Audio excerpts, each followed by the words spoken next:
I am so pleased to be talking with Sue Atkins.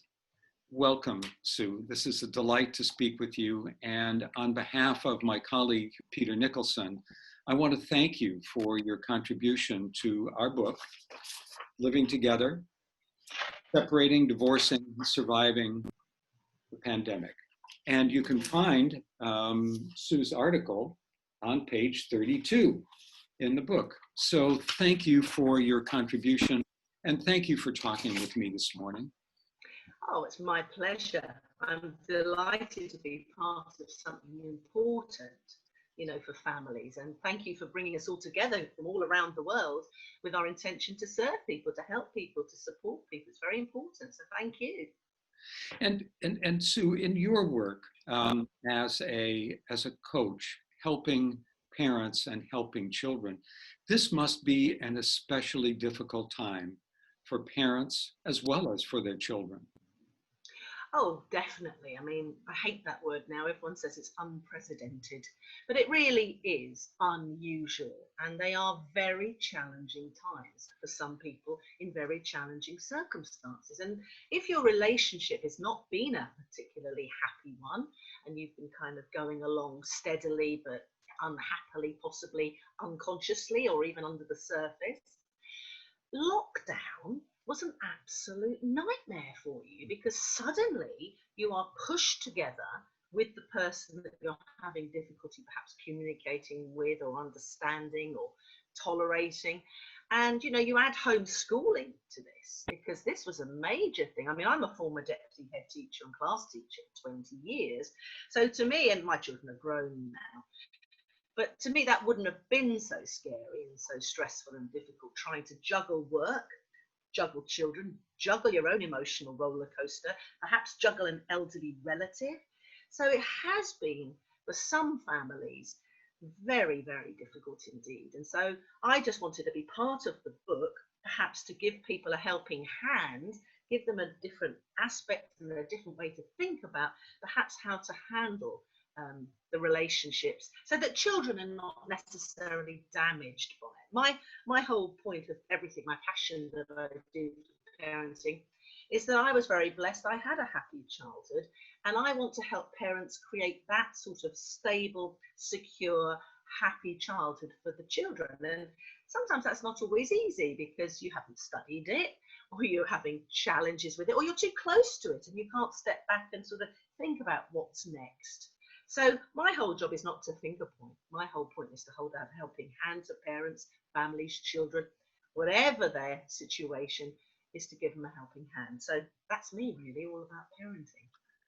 And so let's talk just a little bit about, because when parents are when there's a fracture in the marriage, whether they've decided to separate, divorce, or they are just struggling to figure out what to do with their relationship, it has a dramatic impact on children. And what's your advice some of your advice for parents as they are trying to navigate not only the difficulties in their relationship, but now compounded by the problems of the lockdown? Yes, I think that's a very interesting question and a very challenging question for families. I think you have to sometimes get some time away to try and get grounded and centered and to think about what is important. Because parents say to me, oh no, the kids don't know. They don't know. But children sense. I mean, it's like, when you walk into a room sometimes and you just know there's been an argument between the couple. I mean, I turned up at a dinner party once and I thought, oh my goodness, you could cut the atmosphere in here with a knife. Nobody said anything. Everyone was tremendously polite. Everything was going on as sort of normal. And yet there was this uncomfortable vibe. And this is the same for children. They will sense if you're not getting on with your dad or their mum. So it's important to use this time wisely, actually. We've been given an opportunity. I often walk my dogs. I've got 3 dogs and I live here in the country. I take them off into the fields and things. This is when I get sort of thinking about things. It's sort of more philosophical, if you will. Not everybody has to, but it's quite a good way of going for a bit of a walk or a bike ride to just kind of think about what's important. And I would suggest perhaps, if you wanted to get clarity, is maybe take a piece of paper and a pen and jot down some of your feelings. And I encourage parents that I work with to keep a bit of a journal. And I've written one actually for women called Surviving to Thriving. Just so it's a safe place to dump all sorts of emotions. Now, no one's supposed to read it. You know, you can put it with a lock on it, or you can burn it or throw it away after you've written it all out. But it's very therapeutic to get those very stuck, deep emotions that you're probably trying to put a lid on, to get them out in the open. Because I'm a great believer, a bit like shaking champagne or, you know, a Coke can. When you shake something and you've got the lid on, where do all those emotions go? They go back in. And that can give you dis-ease. You're not at ease, and then you can get poorly, you can get ill, you get aches and pains and all sorts of stuff in your body. So sometimes the best thing to do is for you to separate. If you're living in a chaotic environment, if there's alcohol or drug abuse or mental health issues around partners, then perhaps it is the safest and the best thing to part. This is not all about staying together for the sake of the children that people used to say many years ago. But it is an important decision, and one that I have found most people do not take lightly. In fact, in just my anecdotal research, I would say people stay many, many years in a relationship because of the children. And then you often find there's that whole thing now where people get a bit older, the children go off to university or go off to work. And then you find that you call the silver-haired divorces, where people are sort of no longer putting up with some of the things. And we're living a lot longer. So, you know, the world is full of opportunities. So anyway, my advice really is to get clarity and direction and to think about it. And of course, now we're coming, well, certainly in the UK and some places around the world, we are sort of coming out of this intense lockdown. So then it's about taking very small steps towards perhaps what you do want long term.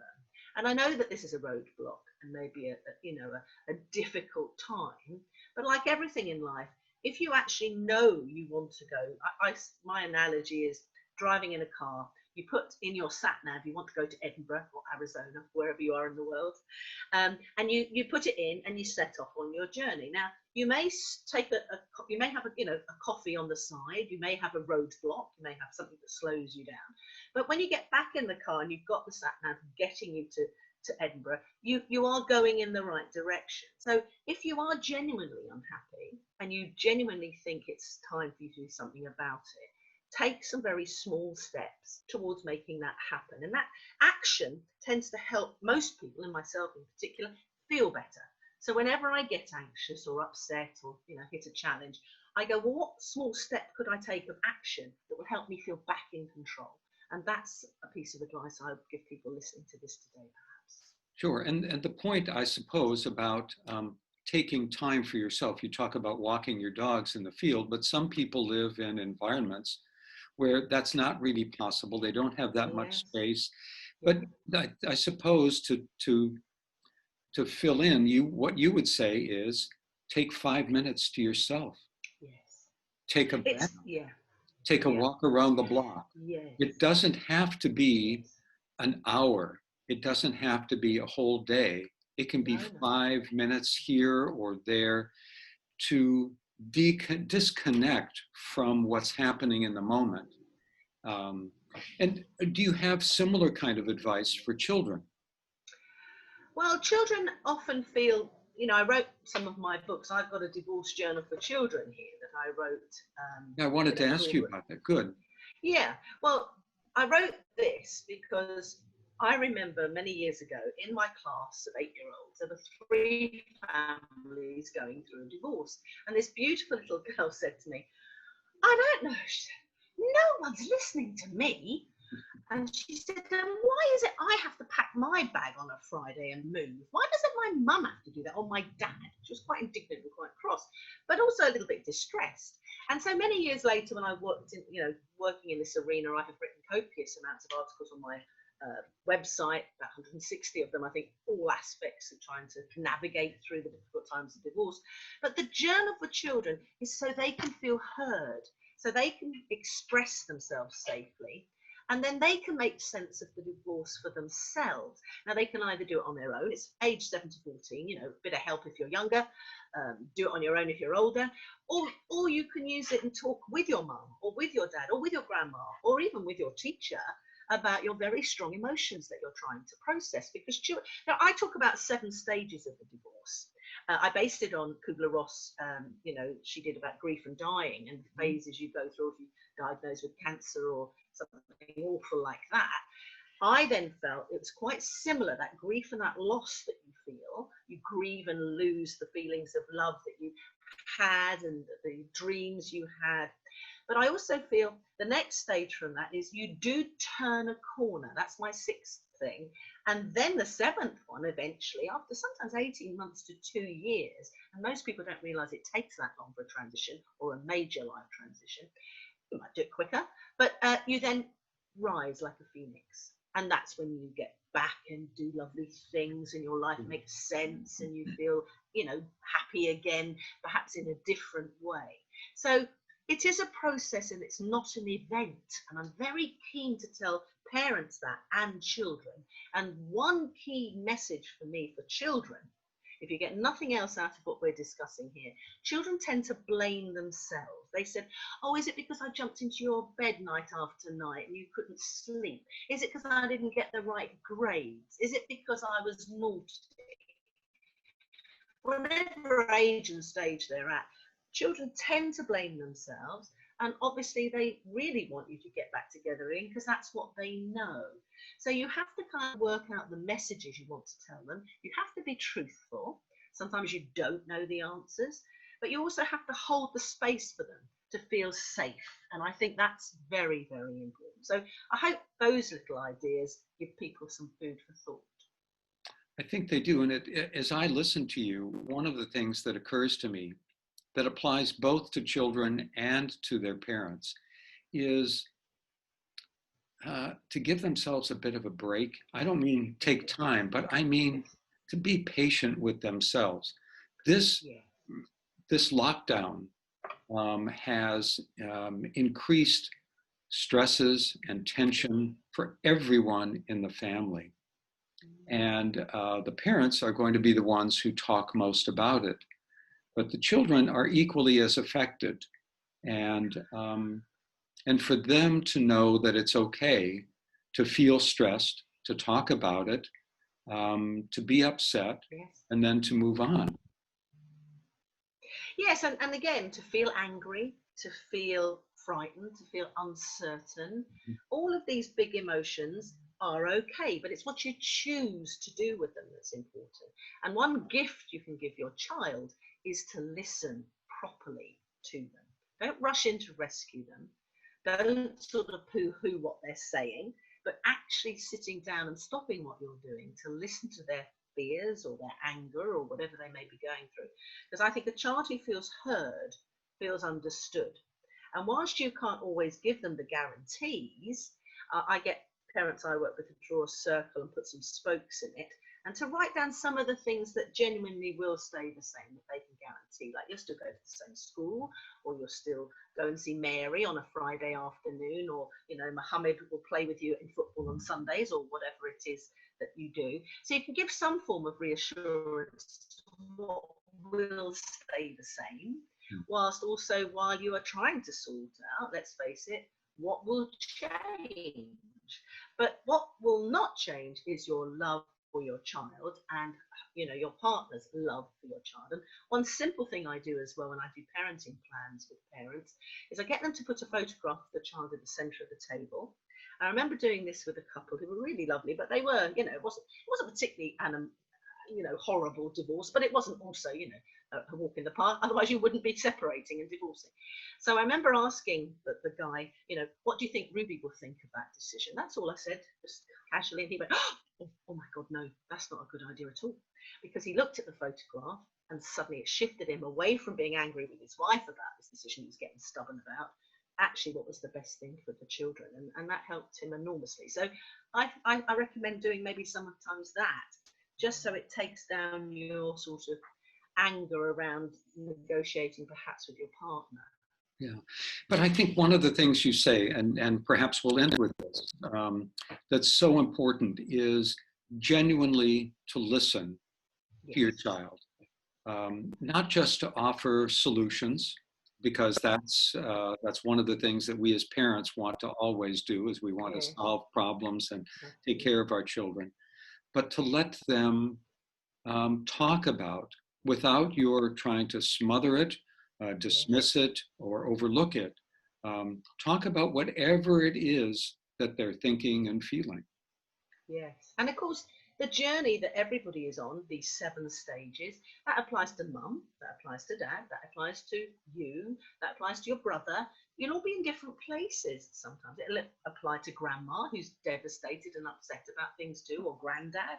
So everybody is impacted by it. But I think very much so, Michael, that idea of stopping what you're doing and giving your child time, and also checking in now and again. Don't be all the time checking in. Are you all right? Is it is, and that, that makes it a bit much, but do it regularly, because as things settle down, as children get used to certain things, as you get used to things, and that becomes normal or new normal, then just check in from time to time. And it's a simple thing, often going alongside, certainly teenagers, don't make a big fuss and look at them in the eye and, oh my God, are you all right? Sometimes it's going alongside them, might be going for a drive somewhere or whatever you do, perhaps too intense about it, but it's just you checking in to see how are they doing at this time. Sue, thank you. Thank you for our conversation. Thank you for your contribution to this book. Thank you for writing the book, the journal for children, and for all of your publications, for your videos, for the podcasts that are marvelous sources of exquisite advice for families, all of which we'll note at the end here on the closing credits, so that people can contact you or they can take advantage of the wealth of resources available that you have developed over the years. So, Well, thank you. Thank you. It's been my pleasure, Michael, and thank you all. It's so lovely to be part of something that is important and bigger than us. And if we can be of help at all in the book, or I know all of the other contributors have contributed so much wisdom and so much, good ideas and support and advice. So thank you for having me.